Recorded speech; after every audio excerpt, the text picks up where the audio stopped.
Watching me more Badwam TV Badwam so. Anope ye broso se kasia abano ye de Badwam TV Badwam. Na ne tojo umubi ya wubeti ni Utah fo abontrene se wo mo hwe aban no enkosi December bosumi mu LMS. Any condition of service bi se wantua ma wo mo dia obeti won mo nka ye de sansam no ebebremo. Eden so afutuo ne kokobo na ekode ama akyerkyerefo nyina se enne nemafo kwan a ye de sua de no omo ensua ne dodo no fa moamoa nkwada no eno ne nsem na no pay me de bro Adom TV Badwam kase o share me live on Facebook/Adom TV Extra and our Go TV channel 119 DSTV 280 midin e de afia amankwa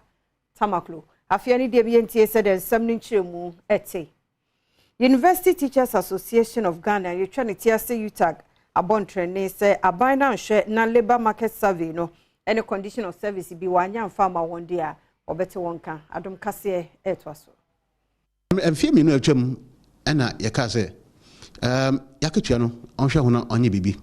aban si so betumi ato yaketua mu a age se wakoye mpensempensemu ai be a friend labor market survey no afa adwumayefo wo Ghana nyina na yemfa juma wodie no yemfa ntoto ho ne qualification a we use no ni wi a ye de ho nkrata aba ne ahwe ho na yamamo akatwamtimu no aban ye ditum se nka obewie sam pensempensemu eye afi 2021 na nka 2022 no wa implement it sisi me no ka say akabo so me miensa de wo mi ka ho a na afi na wu 2023 ye ente ho hwe indino eba ne saso a ye ho kire yen efise akatua no sisi de bia petrol yatum inflation ni kwa ni sa ndi se ye ne ho eye ekwa adwunkrom ye san krata de nsa hye krata se na se wo se wo afamu de wo se wo ye no wonya na pese o kire yen ndi de kan se ye de inima ni se woni asan krata se eye labor market survey no obeye no obebi no 2021 na implementation no obeye no 2022 ya maw afie ba ko se fa boaboa ho na fa implement sa labor market survey no na sebe ya de borin free market premium no watimi jamai se ekosi December ewiye na se aban emphasa akwan ento honma ene January yemi school ano de me kan ma sesubiem se aban amfa sa labor market survey no amfa ma na wa implement report no after 1 year of completion and January obi into school na me come obi at say se you say you talk for strike na yede obi no hono na ni jonse otifi if say ye wi a ye ne na besa de ye lose bia no ye na besa ye but se wan kasa oti hu so a se ye boni Asantemantem pani a wo hwe ngomasua so Dr. William Amankra Apia Wodi afutu ama churchfo se enne kwanfofra ye de kira de de sua de no ohwe na womo emfa bi na entumi mu wa adwuma yemu ene mofra ye a wotete wa de sua mu a Adom TV etwaso teacher de no enye tetede ni biemo e say ye free bibi robotics ye free bibi artificial intelligence ye free bibi critical thinking collaboration just say 21st century education sa nyoma no eno na se say enkra no hia eno na se say ye ma no mko ba bia obutumi de ye adwuma obutumi nchira akwada ka se onim computer obutumi nchira akwada abetima ka cha akwada say he cannot collaborate with robotics na STEM any STEAM STEM no ye science education and others so there is an art component in it into we are using 21st century skills to empower our children. Enwechi, Principal Emma Jackson College of Education, Miss Theodosia Wilhelmina Jackson, as a Sweden Simsei Etwaso. Eti woma yabo woma baso ama woma nya abudin krata woma wie school bro empim dumotwe. Na yetia ye students na graduate no so no week bia no ye ne woma ye CPD a ye continuous development training na ye dey my students no how to maintain a lousy class say wako school bi nkwara na so den akwan obefa so aye wako akura bi ase wo mo school wo mo ye fi akwara obefa so atu wo mo fo ama wo mo asesa ye di wo mo chi NDC amanyoko no jamtene ne ye Owura Johnson asiedu enketia na ne wode ato Ministry of Education anim senke beya tete no said na nsori enso ehwe schools wo mo awo mo school ye jama wo mo ahwe no nke beya yensan famre biemu ne ntime mua na nkura no yefa nimdie enhye wo mu ne ntete ahodo bi a ebeboa wo mo Adom kase ediba. Chairman Emma National Democratic Congress NDC amanyoko no kasa was St. Joseph College of Education womo 75th anniversary ejumedie no asena na ode to abanenim se wonhwe se one nsori no ebesan akabom na suku ahodo akane no na nsori no ene aban ensada so no etimi aboa wo kiremu se kane no na nsori no ene aban no ekabom na se womo ehwe suku ahodo so a na yade adesua ekonenim pa. There is a practice among we politicians in Ghana to place priority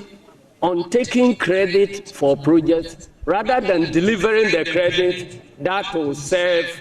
the purposes for which they were designed. Uncompleted projects are dotted around the country. The monies that we lock up in projects which are abandoned at various stages, if we are able to compute the total value, arguably they may be equal to the GDP of Ghana as we see today.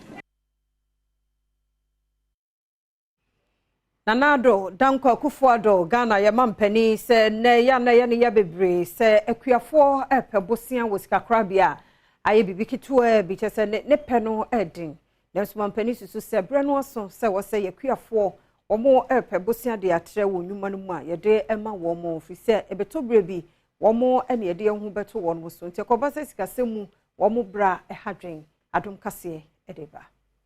Omampeni ekufuado ehia empenifo a womo wo asoye a womo enehwe agrek wunsem eso ene ekuafo ene wona womo eye adwuma ewo bank no ena ode tudwa se banks awodo no enhwe se womo ebeboa kwa adwuma ewo mamu a se na ebetime etumpon. There are 3.5 million farmers in Ghana. If you're able to get 27% of your loan portfolio to 22,000 farmers, with respect, my understanding would be that you're scratching the surface of the problem. There are 3.5 million people who are who are part of the farming community of our country. So clearly there are issues, many of them were identified by the Deputy Governor of the bank, that we need to have to come to grips with. And I think that this pooling of resources and expertise and talent in this room we ought really to look at it very seriously. NDC amanyoko no se animanimi ya na ban lawyer Penny Attorney General wontu no humfri adidie so Owura Professor Frimpong Boateng galamsey report no a wanyintu mo no sentwafo nhia mudi ase no de nsemi etudwa. The assembly drew no enye NDC na enye MPP na enye PPP is about Ghana. It's about ye nyina yemkwa, it's about yemma ene omumma. Ghana be no mo ba beto, nsuo be no mo ba beto. Akwaye be no mo ba beto, nsase be no mo ba beto.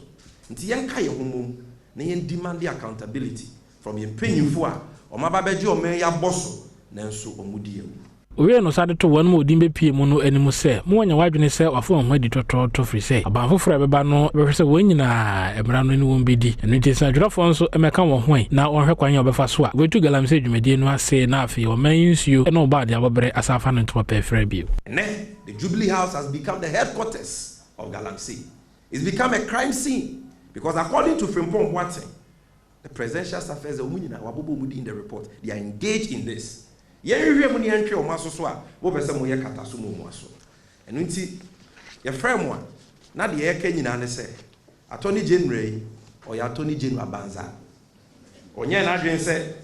obeye na dwuma kwampa so e de abo ye nsase ne yensuo mo ban enye de mra ne ka no no hwehwe enye atentre ne no hwehwe sai atentre ne a hwan pa na hwehwe asem we mu a obetena nkranko aye nhwemu yi the omo ye de sumo man no e be dedi ti ye de ye ka se gofredame onye ntentem kra no mfa krata ma bronte say adwuma no ontumi nye na yempe ni papa pa obetumi aye adwuma no yemfa nhyɛ nsa Sekuma Odobembra kwa MPP amanyokuo ye wo ho susu sɛ wo betumi abreki 8 no ma edi mu akotene ye pa ntia ne one more power women's wing ho entoma botaye siwo ni so ene sɛ wo meka nsampa no a MPP aye no akyere titiri ne ma ene wo ma wo Sekuma Odobembra kwa sɛ ya breaking the 8 no wo betumi aduru ho Yeah, women's reorganization to energize the man. Yanim said the Kasa, ya Metian. Yanim Koma any Kumudi of Adama. Policies be bringing the Abagana DA. Ya best Ragana for any MPP Massa. All my people who the rule. Mammy, I bid you any if I couldn't so. Ebo MPP ma abo homodi won fi atwemu nsoso abaso na me Winifred abedu enyi aw na yes kon do bembra ko MPP women's organizer aw no a esan pre so bedi party ni ma ko premier shi bibio tumi e 2024 abatu no mu e kire de shi ni mfrenti a e ma wo hihye adwumedie MPP women organizers wing ayo proim yenku na wo hodada but ya to su na nne ye kan ye hu epue ye lunch ye hu akire Esikuma Odobembra kwaman akire won say ye wo ho na ye team for the program yes breaking the 8 taking back our seat the role of MPP women enipa mienu bi akowia mponche amayabo wo mo ka 3800 eye nkwanta South Court so mo antumi antwia de abosome ensia omkakoda fiase Adom kase etwaso Enkwanta South Court ahye enipa mienu bi a womo ekowia mponche a posifo ensa esomumu twetwe no sa nipa mienu yi womo entua 3800 Ghana cedis. Police prosecutor detective inspector Brighton Cancer kasa ewo court ho no wodi tudwa se enipa mienu yi a court abo mo charge ekowia mponchi ewo brewani ase na no anomode mponchi etu kwan ekọ nkwanta ekotonye nisa posifo ensa esomumu twetwe adehye ya womo ntotro so wa hafomantam mu sre aban no se Tunnel Bridge no a efa ntotro so de wuramu a trensu an kwan nyakra nti amomo bre aban no mra emeyema wo ya no mra omo bubu no kra ka se omunya baabi a ya befa ne yatimi akofa aduane ayedai abedie vise se ya gi yansase nyina ho na ye nyina ayedai yedidie enti se kwan ne sia se yenya aduane kra na ayedai yedi omo sesa ne nsoso no omo anye bibia anto ho a ombefa so akwa afom se ye maame mo bre omo kwa afom kra reho omo nya kwan kra no makofa aduane abre ye ne anya afo ne so nya bi ato edi ma first see na okwa chiri nsu a kaska na bridge ni dem se no mo je be ACD se je so okofa Kenya ase o meje 18 cedis 20 cedis untumi nko untumi ma yesrew huyambo ne twani behwe ye bi enye sa afi die entoto so kuro dua yi die ye de abato de yare sai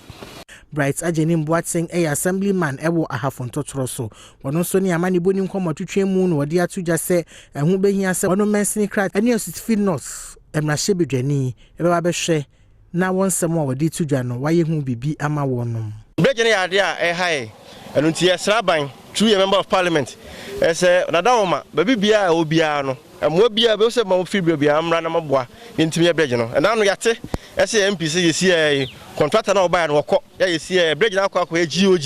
ede ya yesra aban aba GOG ya de yesra aban akuafo tete akonzufo tete obia tete yesra aban ya breje na hai omomra no meyemwa Omanhene ya wo num traditional area yes so jamai mensi mu wapoye mantamu ye okusi akon brempon kumi sasraku ode sre empanifo wo mo so kwan nya kra kwan no nye to sre empanifo so wo mumra emeyema won fi se mfudie no wo ho so wo mutimi nkoma esan kwan no enti enum manhene okusi akobrempon kumi sasaraku a wotoso wotwe ekire mu se de akwan ya wo no mu krom ho no mo enye no e yade hana dwene pa ohini kasaye mu ene wadi tudwa se tibia akwan no ewo mu no ede ahyenkafo ene akwantufo enkwa ena ato esane mu ne titiru ene ma akuafo ene nkwada a wonum eku school mu sa asem na ya asem kesi ya tena ho ache abro 4 years nie